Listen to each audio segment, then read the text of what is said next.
Alright, so this is our first podcast. This is Torius with Skatermontez. Yo. We're your hosts. We were doing an interview with our special guest. Vibster007, how you doing? Yeah, we're about to get into it. Yeah. So, yeah, this is our first interview, so if, like, anything that goes, Yeah, it's our first interview, so it's not going to be, like, too serious, but, we're starting off. See how it goes. Yeah, I'm not wearing business attire. So. Yeah, we're here representing our different, like, companies. Mine's Skatermontez, his Coffin Club. You already know. Gotta rep Aspects, Paranoia, shout out, Dylan, Ryan. Yeah, so let's get into it. Basically, like, tell us about yourself, Vibster. Alright, well, me, typical suburban kid, grew up in Country Walk, South Florida, Miami. I was a typical kid growing up, just wanted to, skate around, chill with friends. Yeah. I like to skate when I was a kid. And then I got into BMXing, still BMX to this day. So BMXing is probably where I reside for the remainder of life. So you're more of a BMXer than skater? Most definitely. That's cool. I like skating, don't get me wrong. I got up to it and I hurt myself, of course, like everybody. How? Falling off quarter pipes and trying to hit boxes and grinding the small rails. I'd be doing that, and basically I like to do the BMX biking more, even though I hurt myself with that too, cracked my jaw when I was like 14. Yo, these kind of sports will fuck you up. Exactly, that's why you gotta take breaks and do things like this. I skipped my knee the first time I tried skating. I was like, fuck it, I'm good with that. Oh, fuck yeah. I've scraped myself up, banged myself up, sprained things, so. Did you ever play any sports in high school? In high school, I wasn't really into the sports, to be honest. I started playing like saxophone and stuff, being in band, taking jazz seriously and whatever. So I always liked to do that. Jazz was always something that I liked. So something that I listened to since you were little? About probably 13 years old. I like to be musically inclined, just saxophone general mainly because of my main instrument. Mm-hmm. But I'd say that I like other instruments like piano. I always like to listen to people like Coltrane and Charlie Parker, Cannonball. I got a lot of these little instrumentalist type ideas in my head. So I could say music has just always been there. Oh, that's cool. That's good. What do you think of the Miami music scene? Well, for sure. Shout outs to the scene. We're all in it now. Yeah. The scene's grown a lot over the past few years. I can definitely say that. Like I said earlier. I remember seeing X and Ski at CD4 back before all the madness happened, and now you see we got Little Pump. He's been touring everywhere. Shout outs to him too. Ski, you gotta see him. They're always on their live streams posting their new stuff. You got all the eyes over here and everything. A bunch of people going. Yep, you got major artists starting to see what's really happening in the down south of Florida. People start to say South Florida's becoming the new ATL. No offense to the ATL, but we're starting to get a lot of artists down here on the real. So it's time for people to start noticing what we're doing. Yeah, I'm always out at the shows, and there's a lot of talent out here. Oh, for sure. Even the local artists, because some of them don't get enough credit, as they're due, but some of them are starting to blow up themselves and get better. So. You think these kind of shows are starting to get more and more people now? Oh yeah, of course, for sure. The shows down here are definitely starting to attract more of a crowd.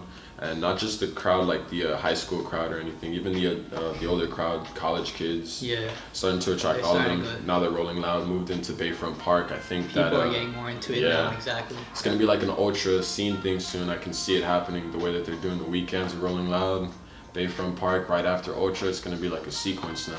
Do you think it's more important that the older kids know about the music or the younger kids? Of course, and then of course. Branch off kind of. I would say that it's always good for the younger kids to know because it gives them something to start off with. And I would say, because I know me, when I started finding about artists like Denzel Curry and Space Ghost Perp, or all of these artists that were blowing up, around 2012 and 13, and Capital Steez, rest in peace to him. All of them, that was stuff that started to put me on and started to build how I would want to be if I was an artist, and I would take things here and there, ideas that I would hear, and how they flow. I was always on that New York style, the boom bap. I always liked that. A$AP Rocky. Yeah, even all of that, and even the old school the Wu-Tang Clan and all that. Cause me growing up, my mom and my dad were 90s baby, they were 90s teens growing up. Yeah. So that vibe. basically like my dad was jamming to like Outkast with his subs in the trunk before I was even born. Like my mom, she used to have all the Wu-Tang Clan tapes in the snow in New York, so like they always had me on like some old hip-hop style music that I used to always love to listen to. My mom listens to everything. That's good though. They give you a lot of exposure to that. That's awesome. Oh yeah, of course. Like my mom was probably the most diverse musically. She put me on everything. I remember my mom always showing me like Linkin Park, and my mom was that type of mom that would want to play like Guitar Hero and like rock band with me. My mom, she didn't like Linkin Park. She didn't like that screaming. Yeah, like Linkin Park is one of my mom's favorites. Like my mom was even listening to Korn at one point. Like my mom's listened to Slipknot before. Like she liked it. Like my mom can listen to some of that stuff and actually enjoy it. And of course, like my mom's an island woman at the end of the day too, so she always likes her island music. You know, my mom's island woman. She's a real island woman. She knows. Like, yeah. She hears me listen to that shit. Like, why you listen to that? Like, don't listen to that. I feel that. Especially when I was young. And like my dad's, you know, Jamaican American, so like he's always had his music influence too. And since he grew up mainly down here in Miami, Florida, he always had like that ATL scene, like direct, because like I said, ATL back then, like they owned the scene. So like Outkast and you know all of the other artists that started to come up around that time with them, my dad was basically listening to them. My mom also liked NWA, things like that. So like I always felt for the old school music, and I feel like the new school music is starting to have such a large uprising that like people are starting to see us, and I definitely feel like within a few years we're gonna end up being like how it was back then. Like people are gonna look back at us and see the same thing that they saw in the 90s, how the music scene is uprising. Yeah, people are not fucking, well, some people are still hating on it, but it has stopped, like... Oh yeah, of course, like you see all the haters. Like Joe Budden, like I saw. Yo, that was so... He was like hating on Yachty, like because we want to have fun, like, you know? I feel like we should have fun in hip-hop, because, you know... For real. I mean, look have fun doing it, why would you do it? You know? Yeah, they got little Yachty doing like Sprite commercials and whatnot, so like you see where the scene's going now. Exactly. And people like Lil Uzi starting to do more, and you got Drake doing commercials and like all types of funny stuff. So like, I also feel like the technology as it evolves from like back then to now, that also helped out a lot. Yeah, social media. Like without like this wasn't accessible, you know? Oh yeah, dude. Without the Twitter and the Instagram, like obviously we all remember when like Instagram didn't even have the multiple picture, you know, direct options, the direct messaging, the DMing. You gotta like follow everyone. Like on Twitter, someone had to follow you in order to like have them like respond. Exactly. To message and stuff. It made it just a lot easier to network with people, especially in general. Very good. And now Twitter has that thing where it's like you get ad revenue from like you can get money off stuff like that too. Oh yeah, Instagram too. You're allowed to like see the insights that you have and how many impressions you make upon people like throughout your feed. So like that just gives you another way to like keep up with your statistics on how much, you know, your product, like for you guys with clothing, or for the clothing that I promote with Dylan or Ryan's clothing, or with even just the music that we put out. Like our promo team, I can say is very good with aspects. Like shout out everybody in the promo team, they're always on point. When we drop new stuff, they're always there to like, you know, try to support it and try to put it more out there, show their followers what we're actually working on. You know, shout outs to Chris Tenero, he's been working his ass off lately, trying to get, you know, all the music out there properly, his own music, sending beats to multiple artists. You know, I'm sure you heard the new Rob Banks song. Yeah. So all of these things, they all pay off over some time, and it's really good to see a lot of kids, you know, getting more involved. Yeah, exactly, and especially the fact that they're all getting into it so young. You're hearing lyrics and beats coming from kids that are still juniors and sophomores in high school. Like hella professional. Like I have a friend, his name was Not Cutler. He's like 16. No, I think he's like 17. But he's been making beats for like Currency and like Wiz, you know, like a bunch of people. Yeah, that's definitely something to feel proud about, because I know I tell Chris all the time, all the artists that you're making these beats for, I'm very sure that they appreciate what you're doing. It's very good that you started off so young. Yeah. Because most of the people on the freshman list are there because of Chris, his beats. They're all using his beats. Yeah, like a lot of people starting to get, you know, seen in the industry are starting to use his beats, and I'm very happy that he's been working hard and it's actually starting to pay off for him. He's starting to actually see some of that come back. I could definitely say that along with him, I got some other producers on my team that also, you know, try to work together to make other, you know, great beats for any type of tape, just to send them out, or just for us or for me.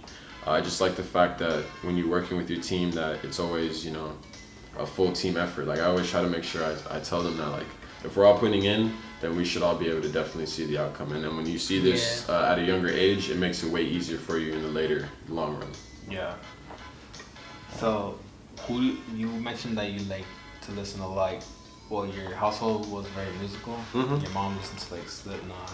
My mom used to listen to like a lot of crazy music that you probably wouldn't think about being like a mom, because like she's a mom. Like actually today's her birthday too, so like happy birthday to my mom. Happy birthday. So you seen those like mom reacts to like like the looking videos and all that, like like my mom was never one of those. Like my mom supports all the music that I make. She loves to listen to like the music I make. She always tells me like, I don't care if you don't even like it, just let me listen to it. Yeah. So like I'll let her listen to it, and whatever. She loves Chris Tenero's music. I remember I show her one Wi-Fi song she fell in love with. So like she's definitely okay with the scene that we're going into. She always wants me to just progress in the best way possible for all of us. And that we all make sure that, you know, we don't just get stagnant and try to keep moving forward and never let ourselves get complacent with any of the accomplishments that we get. Yeah, of course. Yeah. Well, who's your biggest inspiration?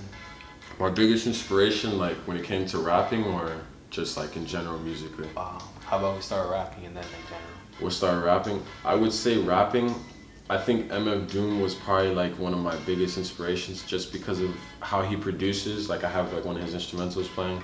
Like just how he produces per se, like his sample techniques, he was always able to grab one of the old school style, like you'd say like one of the old school style vinyl tracks or something like that, or like an old instrument sample, and he's able to just morph that around. And then you can always hear like his boom bap flow, like it was kind of like an off pattern. And in band, I learned about the off pattern a lot, like going off being in jazz and the improv and all that. So you can kind of hear like they go hand in hand. When you hear like a saxophone solo and you hear a rapper, it's kind of the same thing. They're hitting the same style, like note patterns and stuff. So like when I figured these things out, it kind of got easier for me to understand like their style of music. So like I got into Doom. He had like instrumental tapes for days. Like I would just listen to his instrumentals walking through the halls of school. What was your favorite tape? My favorite tape, probably the Special Herbs 1 and Special Herbs 2. I like songs like Orange Blossom, Arrowroot, things like, or his Food tape. It's actually called Food. Yeah. Like Vomit Spit and Con Queso, like, or like the original Hoe Cakes. That's when he was going as super villain, right? No. Yeah, like Mad Villain. Yeah, he'll call himself Mad Villain on some of his tapes. And then I learned that he only calls himself Metal Fingers on like his instrumental tapes. And he'll go back to like the MF Doom persona back when he's rapping. You know, I actually got into, you know how I got into MF Doom? There was a guy's name was No Motion Gold Mask. Oh, okay. Yeah, like he was kind of like Doom, but like everyone was like referencing him to Doom because he had like the same kind of beats, and he was rapping a lot different. You know? Yeah, like I give full credits to people that can like, you know, diversify themselves that, you know, strictly when they rap, because it's not easy. Of course, you know, you got people that are always like, oh, you sound like him, or you know, you sound like this flow and this flow. It's really not about like the flow per se. It's about how you're able to articulate your own words and notes over the track and put that out there and make sure that it's on time and sounds good and all that. Like, it's just about your own lyrics and stuff. It shouldn't be about like the flow or nothing. It should be about like actually what you're saying and like the production and how your beat is and all that, you know, all that goes along with it, the mastering, so that the track actually sounds clear. All these things go into play there. So like when I hear people like Flying Lotus too, like his production has always been on point. Like even if he's not being his Captain Murphy rap persona and he's only on his Flying Lotus like producer, you can always hear like even in his beats, all the samples are always crisp. All of his productions are always completely crisp. His drums, as intricate as they may be, they always sound on point. So like I listen to all these things when I'm listening to music, and it just like always brings me back to the theory from band. So I can say that band definitely gave me like my full insight on this. Like shout outs to Mr. Timmons, because like he gave me like most of my saxophone insight being a Casey and the Sunshine Band player. So like he had that funk style to him, a style that I really didn't even pick up yet till I got to high school. Cause like I started with the jazz thing with my sax or whatever, but it was mainly like a soft spoken sax playing, like what was his name? Like almost like a Kenny G type, like John Coltrane swing soul type of thing. And Timmons, you know, he influenced me with the funk, the actual like the step, the beat, like having you know, he actually drums. Gave my brother used to have his class, and he actually gave my brother one of his vinyls. Oh, he did? Yeah. He gave me one of his. I had a picture that I still have. It's an actual old picture of him back when he was in Casey and the Sunshine Band. So if you want to look him up, Eugene Timmons. He was actually in the band. So I didn't believe it at first. He has a bunch of pictures in his office and all that. I mean, he's retired now, but he used to have all of them just hanging there, and that used to like inspire me to actually keep playing too. That's good. Cause like he'd see me like come in with my bike or like my penny board if I was like skating or biking. He'd be like, "I see you like to do like all these other things," and I was always into cars, like car fanatic. Yeah. So like he saw that I was into like all these other things that weren't music, and like he used to think that like I would just branch off at some point and not want to keep going, but like the music was always there first to me. Like I didn't care. Like don't get me wrong, I would love to build a car. Like favorite car, Skyline for sure. Oh yeah. Yeah, definitely. My favorite Nissan is GTR. Yeah, GTR. The R34. Yeah, the one Paul Walker drove. Like that was my favorite. Those are like movies that put me on that too. So like I could thank those movies for making me like cars. So yeah. How did you link up with Members Only? Basically I linked up with Dylan, and we went to school together, and Dylan had already, you know, gone on the road and done the Back to Hell, you know, video, and he had done the South by Southwest video. And basically I started making my own music, and Dylan started to see that. And me and Dylan used to like just have multiple nights where we just stay up all night, like just going over beats and music and whatnot. And like it got to a point like one day we were actually on like psychedelic, like it was like we're like on acid or something. And I was like yeah, it's a funny story. We're like way out in this this spot that I know, like Fairchild Garden, like we're way out there, like in the fields and shit. And like we were just talking about like how his whole business and how like he kept the weight of like aspects on his shoulder and whatever. And basically like from there, like I always told Dylan, like whenever like we're trying to do something within aspects, like I was always there, like right hand man, to, like down to do anything. Like I was always like, dude, I see like how you're trying to move with your company and whatever, and I completely support that. So like I would want to put my own type of input in order to help that progress, like I was saying, with a team effort. So I was like, I'm more than willing to do that at any time. And he from there saw that I was willing and that I was actually hardworking enough to actually want to push through into the scene. And basically from there, like he started just keeping me around for things like, all right, yo, we're gonna link with X because I needed to go see him for this and this. And like these like first times I got to meet some of them in person, so like it was cool and whatever. And this is before like they started to blow up crazy too, so like it was cool to see them. I mean, they're all like they're people at the end of the day. Yeah, exactly. Like you get me, so like you don't even have to hit them with like the fan perspective. Like I was just going up to him with like a persona perspective, like, you know, I really like how you're doing this. And like I remember X had asked me one time while he was playing like Smash Brothers on the couch, he was like, do you think I'm really like blowing up like that much? And I used to tell, like I told him straight up, I was like, how long ago was that? This is before he went in the second time, I believe. So like I remember he just asked me like, yo, you think I'm getting like I'm blowing up or whatever? And I'm like, honestly, dude, if you look at from my perspective, like on my feed, as I'm looking through like all the people that retweet your stuff, you would definitely see it in a different way.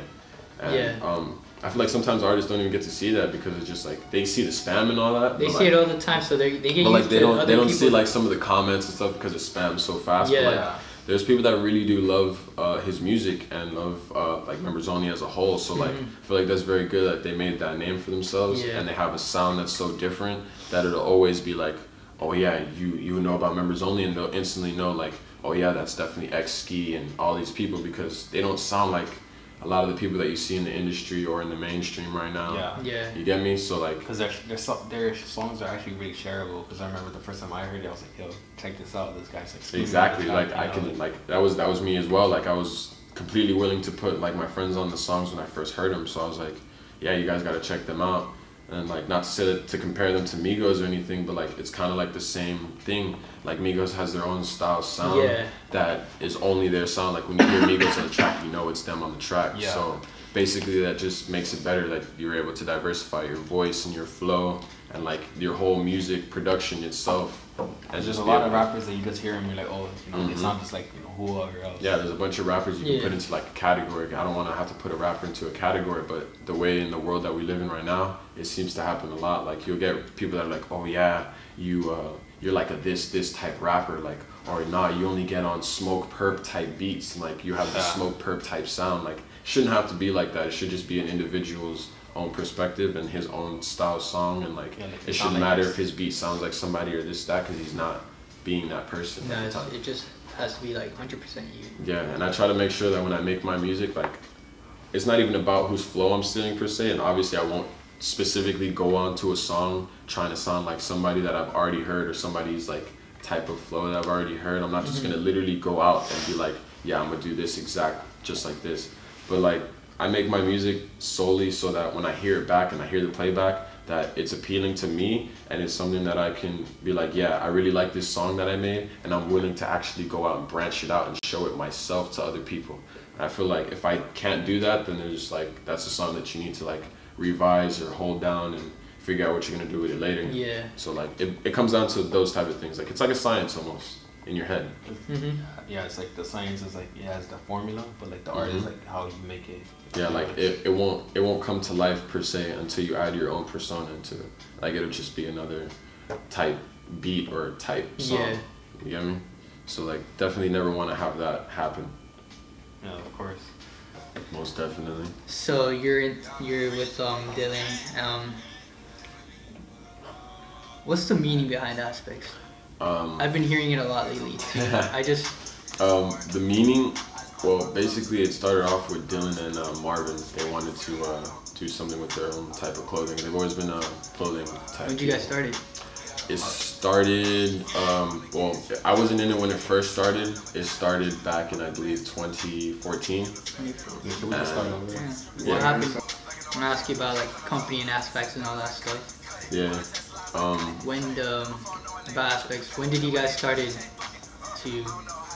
Oh, make it a thing? Yeah, make it a thing. Well, it started off as an idea that Dylan and Marvin had to do clothing, from what I was told. I started being in it afterward, later on. Started in about 2014.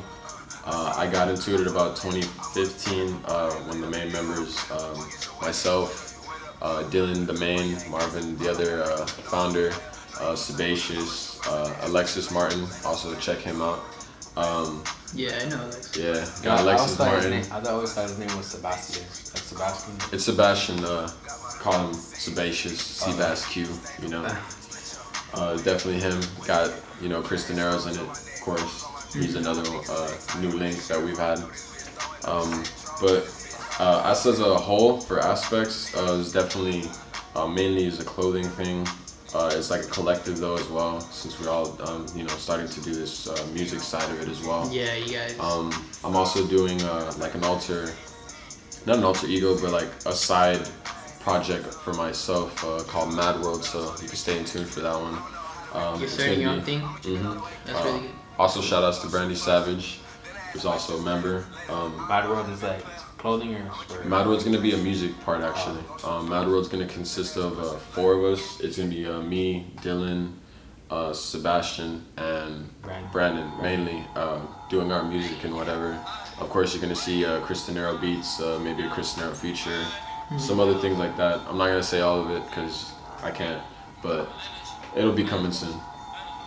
That's cool. That's cool. You got any favorite brands that inspired you? Favorite brands? I've always, obviously I've always liked, you know, Raf Simons and all that. It's very nice. I've always been a Nike person. I actually just started liking Adidas more lately than everybody's been on that Adidas type. Mainly because it's like, obviously, you know, everybody's got the Adidas climate pants, but mainly I got into it because, you know, I like the slides. If I'm not wearing shoes, yeah, you gotta have those slides on. But it's been like a normal thing just to to see all the new brands that come out all the time, because like Off-White. Like Off-White and Vetements, all these different brands that are doing their thing, trying to get out there. Obviously, you got Supreme; they've been on top for who knows how long. How do you feel about Pink Dolphin? Pink Dolphin? What's Pink Dolphin? You know Pink Dolphin? Pink Dolphin? What is it? Is that a brand? Like with Chris Brown. Yeah. But I don't know, man. I'd have to I'd want to see some of their stuff in person, and maybe I can appreciate it more. But from the pictures, it doesn't look that bad. I know everyone's hating on Pink Dolphin.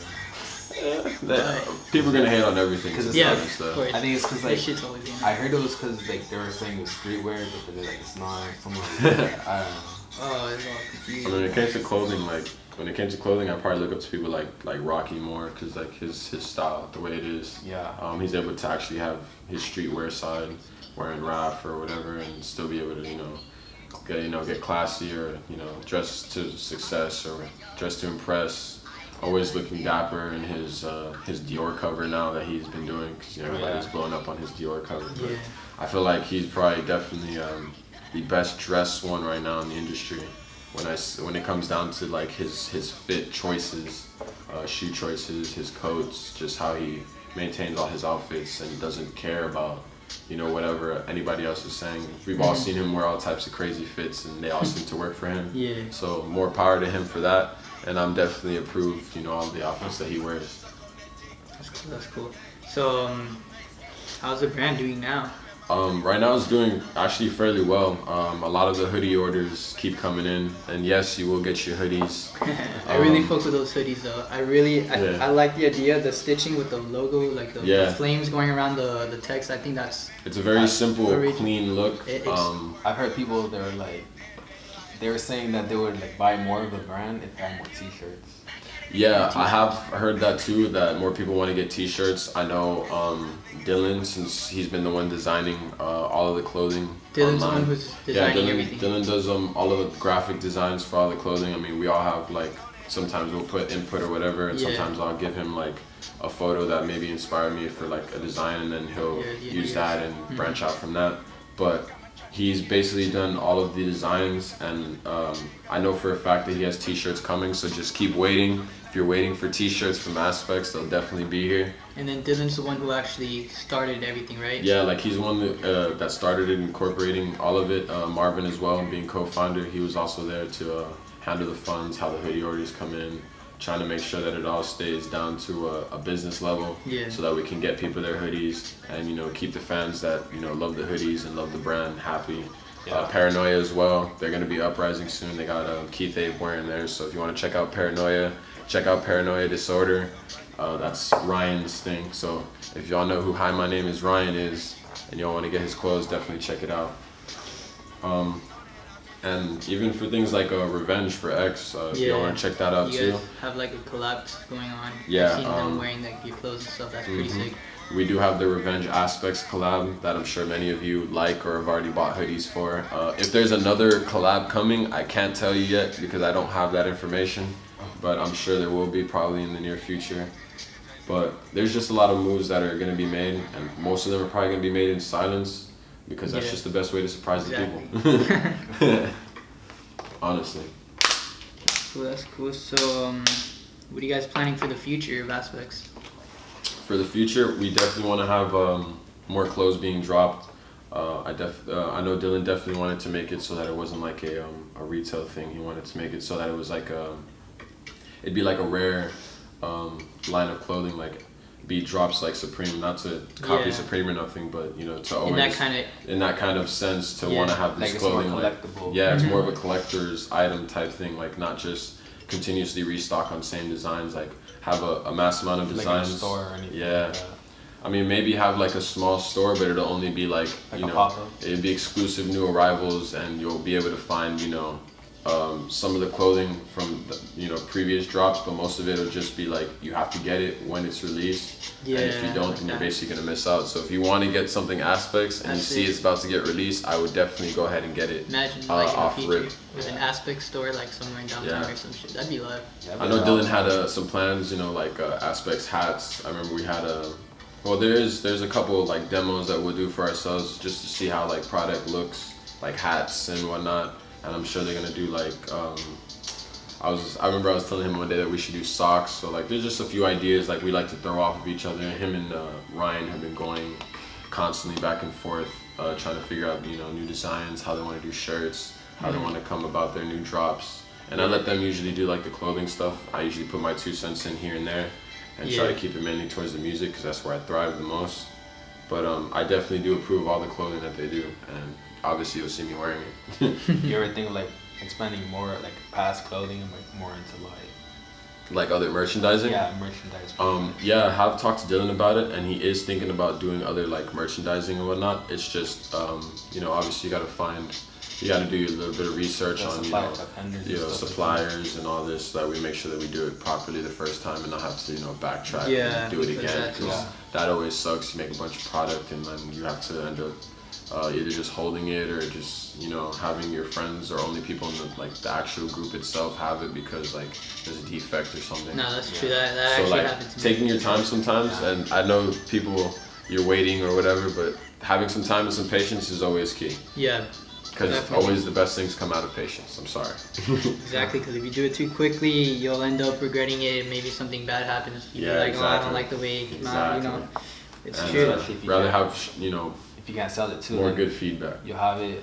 You don't like it, plus you won't have money. Yeah, just be a bunch of stocked items that we don't really want. Wasting money. So. And you guys have always had like Aspect. You guys never had like a different name before that or anything? No, it actually only started with Aspects, and the name has stuck so far, so we've just maintained it. So if you guys want to check out Aspects Limited, you can always check that out. It'll be getting updated soon, hopefully. I have to speak with my other team members on when that may happen, but I would just stay posted because you'll never know when it'll pop up. That's cool. That's cool. Well, I guess that's it. That's all the questions I want to ask about. Yeah, man. That's awesome. I appreciate you guys having me, man, for sure. Yeah, of course. It's always been a great one. Is anyone who want to like shout out? Oh yeah, definitely give a shout out to Aspects. You know, shout out to the new members only. If you guys are gonna check out members only 3. Shout outs to Paranoia Disorder. You know, Ryan, Dylan.